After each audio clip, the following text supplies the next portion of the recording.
میرے عزیزان، میں جو بار بار کہتا ہوں نا، شخصیت پرستی کو چھوڑ دیں۔ شخصیتیں کچھ نہیں ہوا کرتی، معیار حق پہچانیں اور پھر اس کی روشنی میں اہل حق کو پہچانیں اور پھر کنو مع الصادقین کریں۔ میں آپ کو چھوٹے سے ایک مثال دیتا ہوں، شاید میں بات آپ کو سمجھا سکوں۔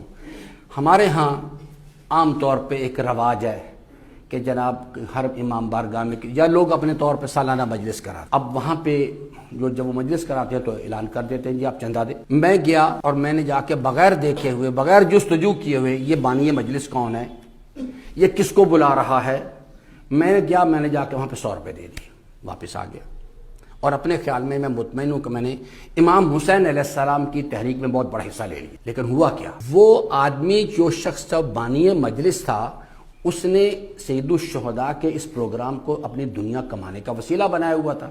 اس نے کیا کیا کہ 50 روپے تو ڈالے، میرے 100 میں سے اپنی جیب میں ڈالے، اور 50 روپے کے ذریعے سے اس نے غضنفر تونسوی یا اس کی ٹیم کے کسی ممبر کو بلا لیا، کٹھے پیسے اکٹھے کیے اور لاکھ روپیہ ان کو دیا اور ان کو مجلس پڑھا دی۔ وہ آیا، گمراہ کن نظریات بیان کیے اور وہ چلا گیا۔ 10 افراد نے اس کی تقریر سنی اور ان کے نظریات خراب ہو گئے۔ اب وہ جب تک وہ 10 افراد جو گمراہ ہوئے ہیں اس تقریر سے وہ عمل کرتے رہیں گے، یہ جس حضرت نے 100 روپے دیے ہیں ان کو خود بخود ان کا حصہ ملتا رہے۔ کیوں دیے تم نے پیسے وہاں، کیوں خرچ کیا جا کے وہاں؟ کیونکہ وہاں جو ہے نا، یہ اسے اتنی سادہ بات نہ سمجھیں، وہاں جا کے اسی طرح سے حساب دینا پڑے گا۔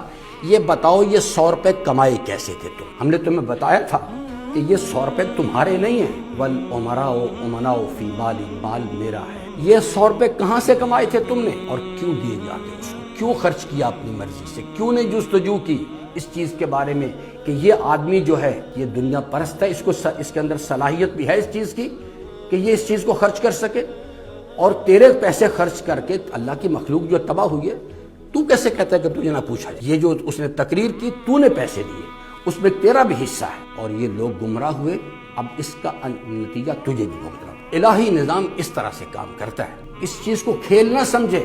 یہ چیز اس طرح سے نہیں ہے کہ جناب کوئی چیز ہماری ذاتی نہیں ہے، یہ جوانی ہماری ذاتی نہیں، وجود ہمارا ذاتی نہیں، سب کچھ اللہ کا دیا ہوا ہے۔ اور وہاں جاتے ہی سب سے پہلا یہی، جوانی کہاں صرف کر کے آئے، مال کہاں سے کمایا؟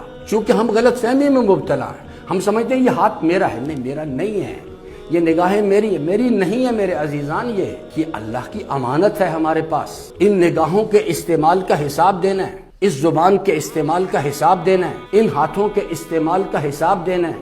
یہ وجود اس نے عطا کیا، ان کو صلاحیت اس نے دی، امکانات اس نے دیے، ارادہ اس نے دیا، ان جو ہمارے حواس ہیں، ہمارے پاس جو امکانات ہیں، ان کو استعمال کا اختیار اس نے دیا۔ وہ پوچھے گا کیا کر کے آئے ہو؟ اور موت کیا چیز ہے؟